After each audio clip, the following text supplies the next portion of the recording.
Hi guys, Hengist here from House of Hengist Comics. I hope you're doing well, and a big welcome back to the channel.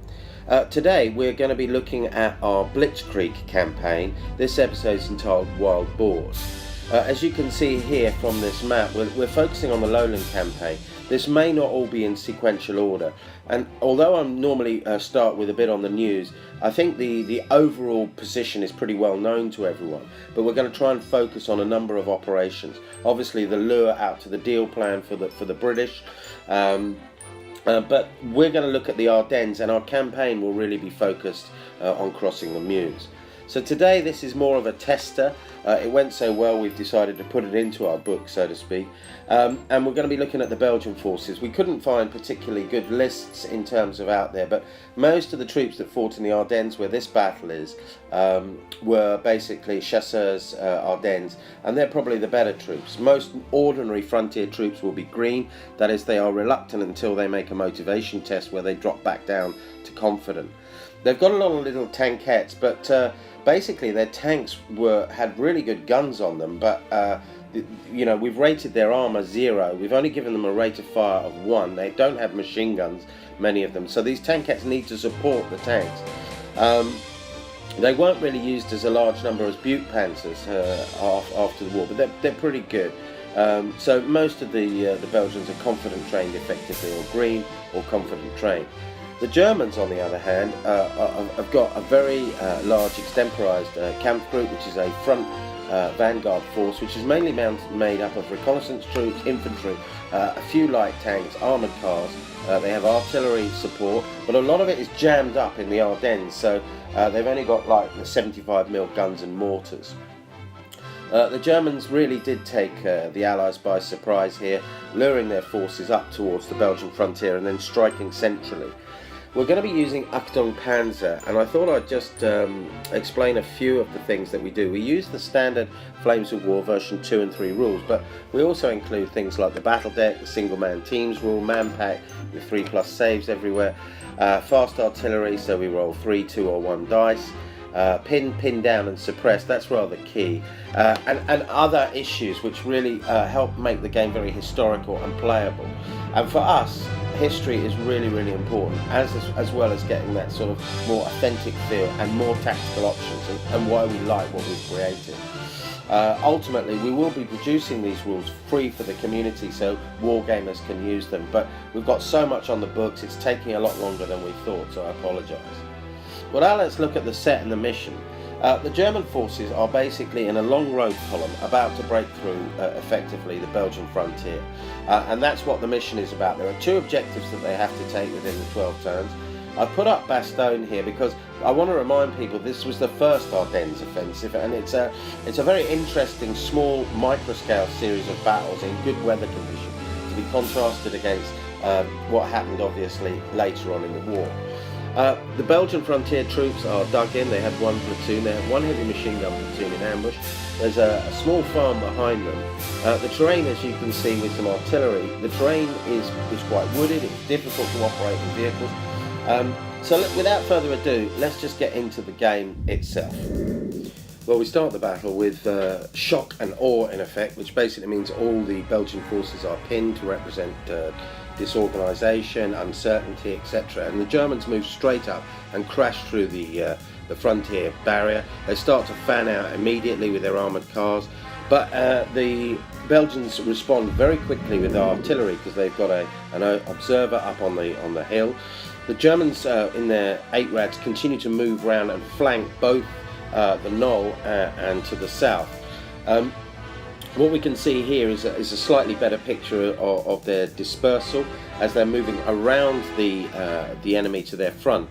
The German infantry from the Kratschützen basically dismount to prepare for an assault, supported by 20mm cannon fire. And as you can see, here's the first objective, which they're already immediately manoeuvring onto, which is the sort of frontier position. The Germans move straight in and commence an assault straight away. Because there's woods and dug in, the dug or concealed rule is in effect, and that means they have to re-roll failed saves. So you know, having that sort of dug in and in cover is extremely good. An ambush is drawn basically from the French. And the Germans immediately move up to try and get onto the hill line where the OP is and drive him out and begin a longer flank, whilst the 2nd Kratschützen platoon pushes itself through this very difficult terrain. The French have withheld some attacks, but the pioneers are coming up to support the 2 Kratschützen platoons, and ultimately the Belgians are forced and compelled to withdraw, as the first element or first troop of the recon 8-Rads moves up into the village, trying to effectively spot for artillery and keep an eye on what's likely to arrive. The poor OP in the woods, unfortunately, is caught, and as we can see from these photographs, the Germans have moved very aggressively forward. Against them really are only the quick 75mm guns, but they're not in a great position to fire. And the Germans continue to press forwards, looking basically to ensure that they've got fire support through mortars. They haven't got really any other artillery, so this is all racing on, as you can be seen here. They start to get some tanks as well, just Panzer 1s and Panzer 2s, the majority of the fighting force in France.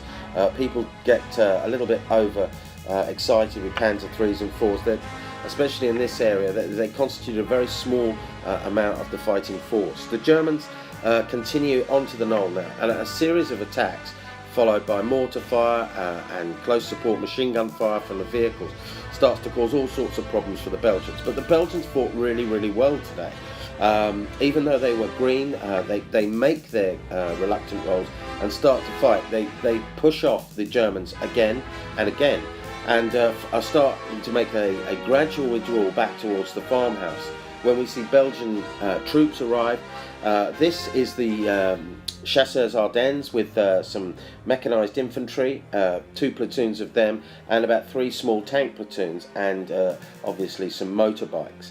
They come sort of crashing forwards. Their one I see now being on the table, because had the Belgians broken, that would have been the end of the game there and then. The heavy machine gun platoon deserves a special commendation, because they managed to conduct a series of excellent defensive fire and counterfire, and German forces are beginning to be depleted quite severely. But the Germans press and assault again and again and again, eventually driving the poor Belgian forces back into this large farm barn.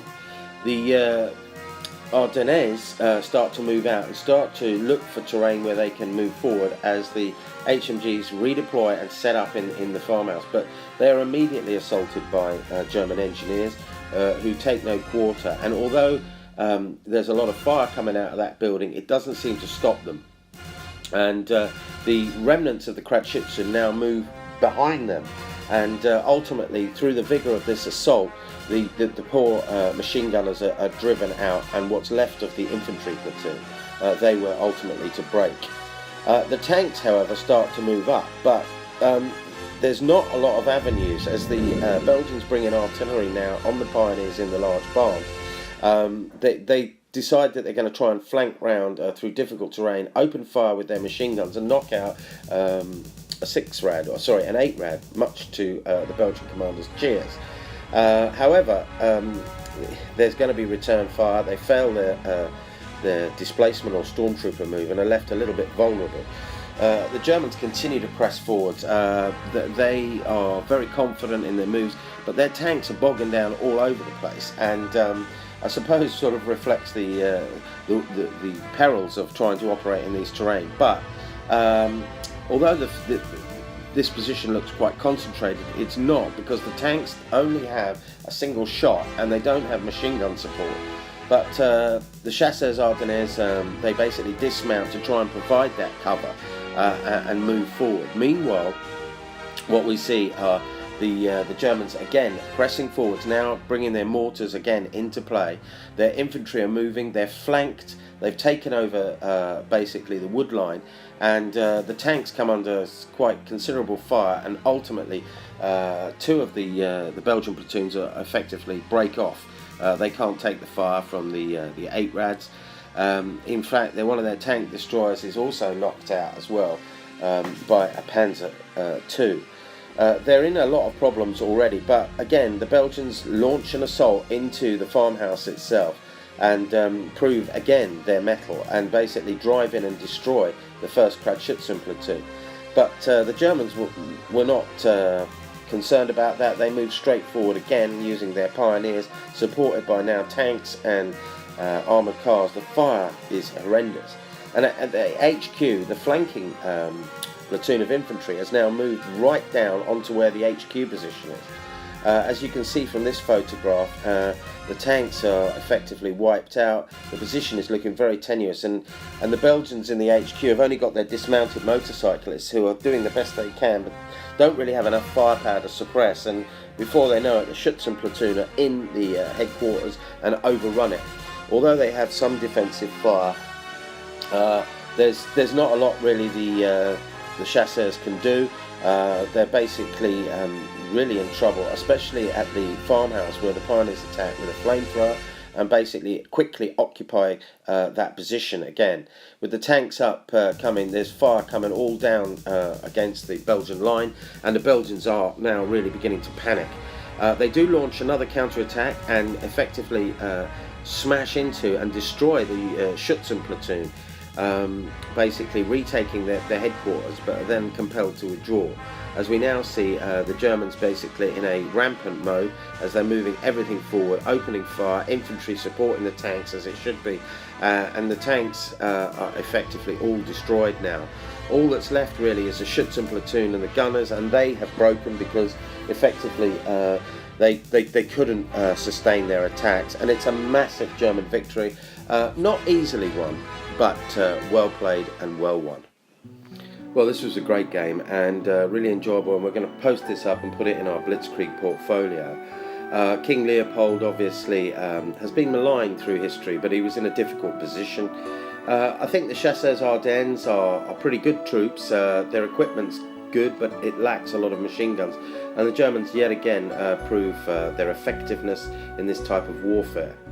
I mean, ultimately, this is probably one of the most exciting campaigns I think one can fight, and I'm really looking forward to it, and so is the rest of the team. But in the meantime, I must thank Craig from Gaming Models in the USA, who'd sent all this stuff over for free, and that enabled us to start building the Belgian forces. So do visit his website and have a look. It's got some great gear. In the meantime, we've got Eben Emanuel coming up shortly, and Blitzkrieg really will start very, very shortly. So in the meantime, please continue to support, share us about, and subscribe. And in the meantime, can I wish you happy wargaming, and stay tuned for far more action from the Lowland campaign, and obviously contact us if you want. So it's over and out from me. Bye for now.